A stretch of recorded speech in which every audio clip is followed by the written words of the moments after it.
السلام عليكم متتبعين، كي دايرين؟ لاباس عليكم؟ ان شاء الله تكونوا بخير وعلى خير. نجي نشارك معكم واحد المملحات اللي كنرافق بهم الشواء او الدجاج الفران.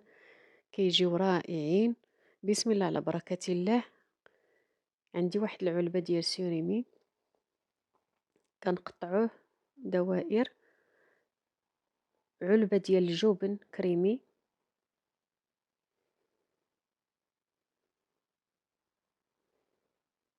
الملح تيبقى على حساب الذوق، البزار نص معلقة،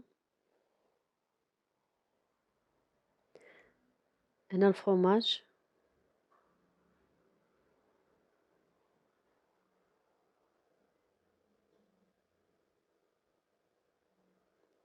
حشوة خفيفة ظريفة سهلة، ما فيها لا طياب لا والو، كتوجد في الحين وكتجي لذيذة في نفس الوقت.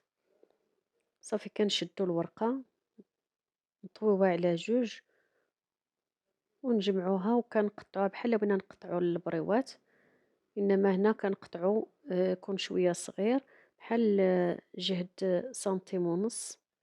المهم حنا كنتحكمو في القياس ديالها. لاش بغيناهم، الا بغينا نرافقو بهم الشوا كنديروهم صغار اولا الدجاج. الا بغينا نقدموهم كمملحات في بلاطويات، غادي نكبر واحد شوي، غادي نزيدو شوي على هذا القياس. صافي كنشدو الشريط كنحلوه كنعمر العمارة ونرولي، نجمع عليها الورقة ونحاول نصاوب الجناب.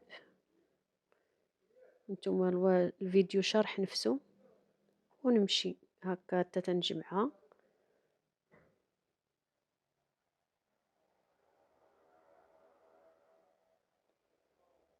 كنسد بالطحين مع الماء اولا بياض البيض. غير حاولوا تأكدوا بأن سديتو مزيان، لأن غادي ندخلهم الفران وهما واقفين هكا. وبالنسبة للفران ضروري تفرشوا ليه ورق الزبدة، ورق الطهي.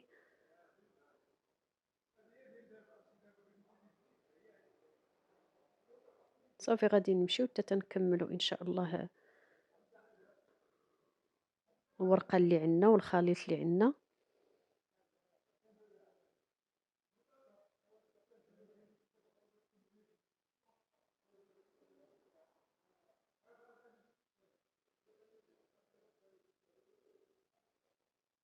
غادي نرشوهم بحبوب، انا درت لهم حبوب الشيا. تنحاول ندخل حبوب الشيا في الاكل ديالنا.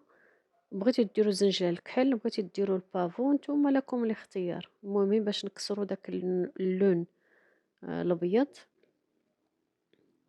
وكيجيو زوينين. صافي هانتوما كيفاش جاو، كنخليهم ينشفوا شويه. هنا كملتهم نشفوا، غندخلهم ان شاء الله للفران. نحاولوا نعطيهم لوين ذهبي.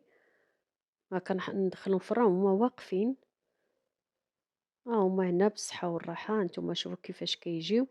بغيتو ترافقوهم بالشواء اولا الدجاج، هانتوما عطيتكم هاد الفكره.